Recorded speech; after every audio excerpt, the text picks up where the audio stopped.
Oke,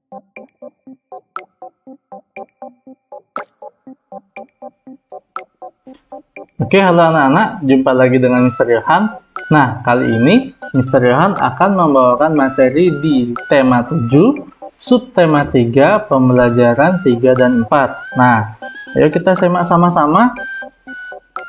Oke, di video kali ini kita akan mempelajari 6 materi ya. Itu ada muatan IPS, bahasa Indonesia, dan PPKN. Nah, dimulai dari mengetahui sejarah Pancasila, sampai kita akan belajar tentang bagaimana cara menyikapi perbedaan dan keberagaman di lingkungan masyarakat. Nah, jadi kita mulai saja ya. Kita balik dulu buku catatannya. Set. Oke, pertama kita belajar tentang sejarah lahirnya Pancasila. Nah, anak-anak pasti penasaran ya, bagaimana bisa Pancasila itu terbentuk dan apa saja proses yang ada di dalamnya. Nah, kemarin Mister sudah jelaskan tentang PPKI, BPUPKI. Nah, Gokuritsu Junbi Intai dan Gokuritsu Junbi Kosakai. Nah, di lahirnya Pancasila, kedua lembaga itu sangat memiliki andil yang besar. Nah, di sidang pertama BPUPKI, sidang pertama itu tanggal 29 Mei sampai 1 Juni, itu ada beberapa tokoh yang mengemukakan pendapatnya. Ya, di tanggal 29 Mei itu ada Mr. Muhammad Yamin ya, yang seperti ini. Anak-anak lihat ini fotonya Mr. Muhammad Yamin. Beliau mengemukakan 5 rumusan dasar negara. Yang pertama ada peri kebangsaan, peri kemanusiaan, peri ketuhanan, peri kerakyatan, dan kesejahteraan rakyat. Nah, kemudian pada hari berikutnya, di tanggal 31 Mei, itu ada seorang yang bernama Profesor Dr. Supomo, ya, seperti gambar yang anak-anak lihat. Beliau mengemukakan dan mengembangkan apa yang menjadi buah pikiran dari Bapak Muhammad Yamin sebelumnya. Beliau, Dr. Supomo ini mengembangkan buah pikiran Muhammad Yamin itu ke dalam sesuatu yang lebih ringkas. Ya, yang pertama itu ada persatuan, keseimbangan lahir dan batin, kekeluargaan, keadilan rakyat, dan musyawarah. Itu pendapat yang dikemukakan oleh Profesor Dr. Supomo. Nah, pada tanggal 1 Juni itu Bapak proklamator kita, yaitu Insinyur Soekarno, mengemukakan buah pikirannya. Ya, buah pikiran yang pertama itu adalah nasionalisme dan kebangsaan Indonesia. Kemudian internasionalisme dan perikemanusiaan, mufakat atau demokrasi, kesejahteraan sosial, serta ketuhanan yang Maha Esa. Nah, buah pikiran dari Soekarno inilah yang menjadi cikal bakal dari lahirnya Pancasila. Oleh sebab itu, pada tanggal 1 Juni 1945 ya, dan 1 Juni tahun-tahun berikutnya diperingati sebagai hari lahirnya Pancasila. Nah, setelah sidang BPUPKI yang pertama itu selesai, ya, dibentuklah suatu panitia yang bernama Panitia 9. Nah, Panitia 9 ini, ya, mereka itu rapat dan menghasilkan sebuah hasil, ya, yang diberi nama Piagam Jakarta atau Jakarta Charter. Nah, di Piagam Jakarta ini sudah mulai terlihat apa-apa saja yang menjadi poin-poin dari Pancasila. Namun, pada Piagam Jakarta, pada sila pertama, ya, yang Mister lingkarin ini, ya, pada sila pertama, itu masih belum mencerminkan tentang bagaimana keberagaman Indonesia, ya, keberagaman suku, ras, ataupun agama. Jadi, oleh para ahli, ya, oleh para tetua-tetua pada saat itu diganti, ya, sila pertama pada Piagam Jakarta ini, sehingga pada tanggal 18 Agustus 1945 disahkanlah Pancasila yang bunyinya seperti sekarang ini. Nah, seperti itu adalah proses kelahiran dari Pancasila. Nah, kita balik sekarang. Kita belajar tentang menuliskan informasi penting dalam teks. Ya. Nah, di sini kalau anak-anak ingin menuliskan suatu informasi penting, ya, anak-anak harus buat daftar pertanyaan dulu, harus tahu apa yang mau digali dari teks itu. Kata tanya itu kita bisa gunakan kata tanya adik Simba. Terus setelah kita punya kata tanya, setelah kita dapat informasinya, kita tuangkan ke dalam suatu peta pikiran. Nanti dari peta pikiran ini kita bisa mengembangkannya menjadi suatu paragraf yang baru. Ya, jadi gampang kita mengerti tentang apa dari isi teks tersebut. Seperti itu. Yang ketiga, kita akan belajar tentang nilai luhur Pancasila. Nilai luhur Pancasila itu ada 3. Ya. Ada Pancasila itu sebagai dasar negara, Pancasila itu sebagai pandangan hidup atau ideologi bangsa, dan yang ketiga, Pancasila itu sebagai kepribadian bangsa. Nah, di sini Mister akan jelaskan bagaimana sih katanya Pancasila itu sebagai dasar negara. Nah, di sini Pancasila itu merupakan dasar negara. Dasar negara itu artinya Pancasila itu adalah sumber dari segala sumber aturan yang ada di Indonesia. Jadi kalau bapak-bapak DPR itu mau buat aturan, dia harus lihat dulu Pancasilanya. Sesuai nggak aturan yang dibuat itu dengan Pancasila?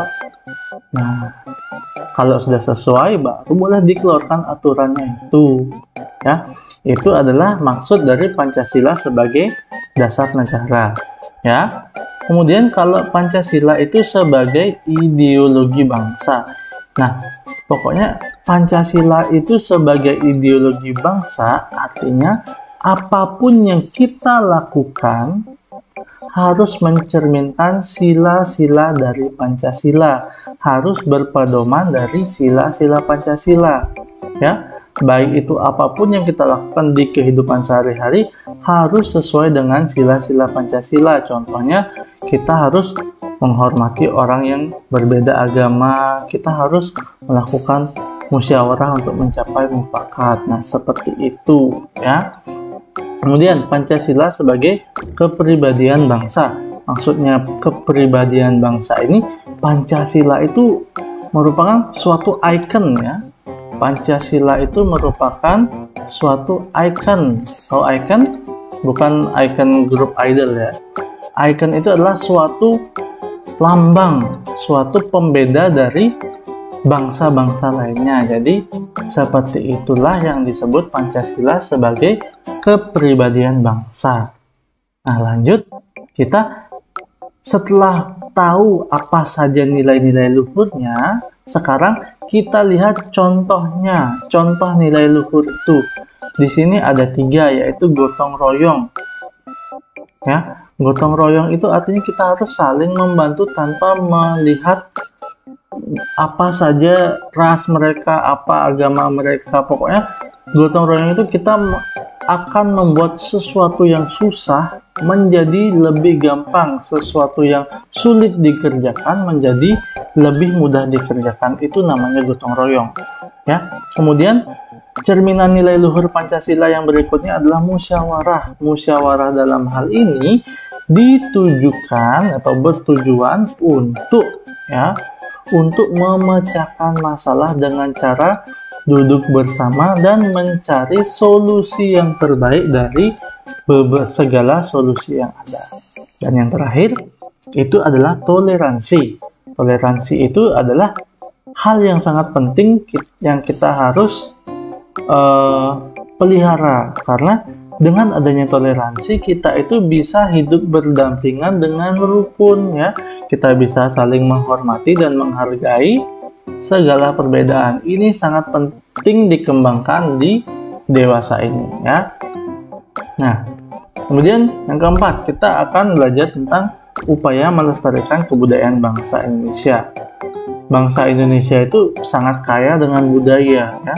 bangsa Indonesia itu dari Sabang sampai Merauke memiliki ciri khasnya sendiri, ya.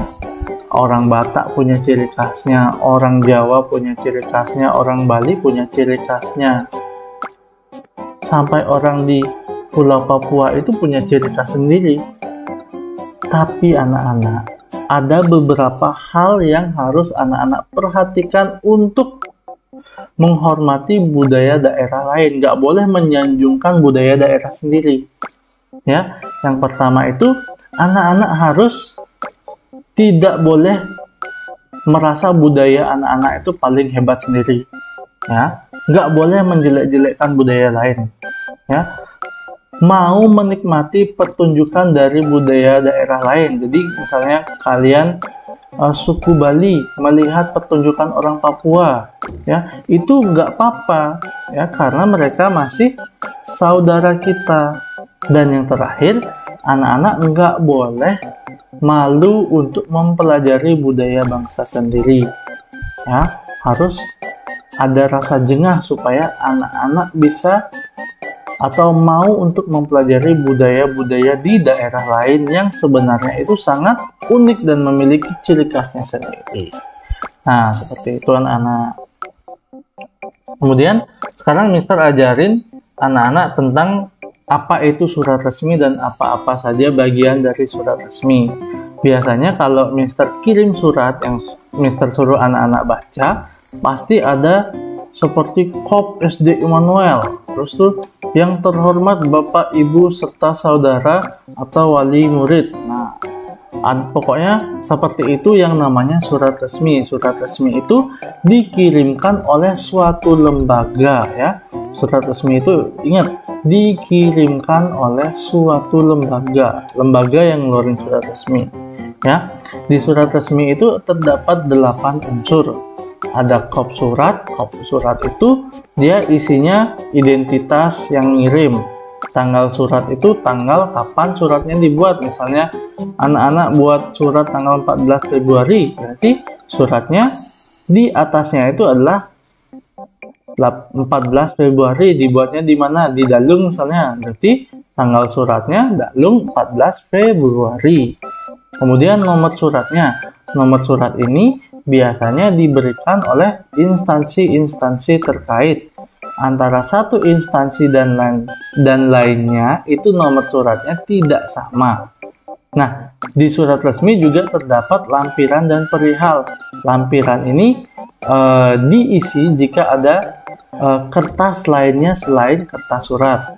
Kalau perihal ini itu maksudnya kenapa sih surat ini dikirim, untuk apa? Misalnya perihal program tengah semester atau perihal penilaian tengah semester, seperti itu. Kemudian alamat surat. Alamat tujuan itu berisi siapa yang akan disampaikan, ke siapa surat ini akan dikirimin. Misalnya ke Mister Yohan rumahnya di Dalung, berarti di Dalung tuh di jalan apa, misalnya di Jalan Merak atau di Gang Anggrek. Ya. Kemudian salam pembuka. Nah, salam pembuka ini menyesuaikan, bisa anak-anak menggunakan salam menurut agama anak-anak atau menggunakan salam nasional, ya. Isi surat. Nah, isi surat ini adalah apa yang ingin disampaikan oleh pengirim itu dituangkan di isi surat ini.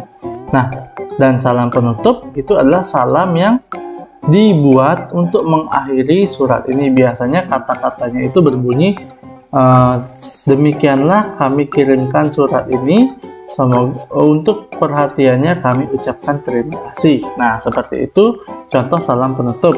Kemudian nama pengirim itu ada biasanya di pojok kanan bawah, siapa yang ngirimnya.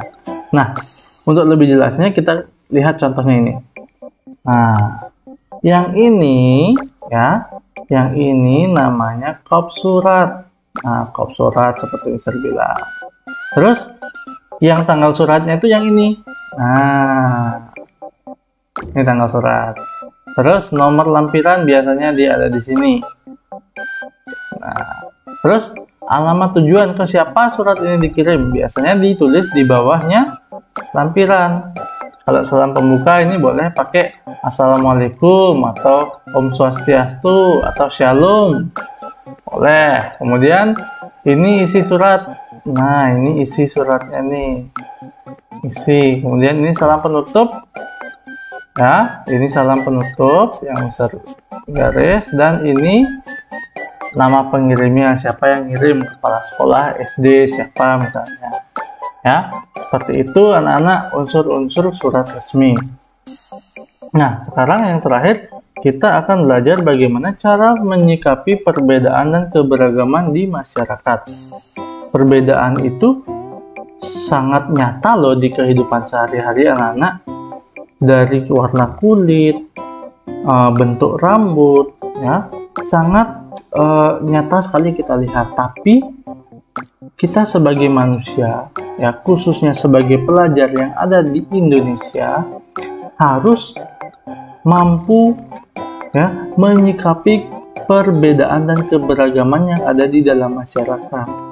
Ya, tips and tricksnya, bahasa kerennya tips and tricksnya untuk menyikapi perbedaan tersebut adalah yang pertama, ya, saat diskusi ini anak-anak harus terima apapun pendapat teman-temannya. Nggak boleh langsung bilang pendapatmu jelek, nggak boleh, itu nggak berguna, nggak boleh gitu. Ya, anak-anak harus terima apapun pendapatnya. Ya, terus anak-anak juga nggak boleh mengucilkan teman anak-anak, ya, yang memiliki kebiasaan atau sifat-sifat tertentu. Jadi misalnya dia aneh nih, suka ngupil, kalian nggak boleh ngucilin dia, bilangin dia, kalau kayak gitu tuh nggak baik loh untuk kesehatan, seperti itu. Terus kalau ada temen yang sakit itu juga ditengok, ya. Misalkan temennya ini sering ngasih bekalnya dia, anak-anak tengok. Kalau yang anak-anak jarang dikasih bekalnya dia, kalian nggak ditengok, nggak boleh seperti itu, ya. Semua itu sama, ya, nggak ada yang berbeda-beda. Perlakuannya tuh nggak ada yang berbeda antara satu dengan yang lainnya, itu semua sama, ya. Nah, sekian saja materi pembelajaran untuk hari ini. Nah, untuk latihannya di sini mau Mister ambil kinerja praktik, ya. Kinerja praktik. Nah, di sini anak-anak Mister minta tolong untuk membuat surat resmi bertema undangan rapat di SD Immanuel, ya. Tempatnya itu pada hari Sabtu tanggal 10 Januari 2021 pukul 10 WITA bertempat di aula sekolahnya. Perihalnya itu perihalnya itu tentang pembelajaran daring, tentang pembelajaran daring. Nah, seperti itu saja anak-anak. Nih, udah disemangatin sama yang ada di tab ini, ya. Seperti itu saja video kali ini. Mister harap anak-anak tetap jaga kesehatannya, ya. Tetap dalam kondisi tubuh yang fit supaya bisa terus belajar bersama Miss dan Mister. Oke, akhir kata Mister ucapkan terima kasih dan sampai jumpa. Tuhan Yesus memberkati. Amin.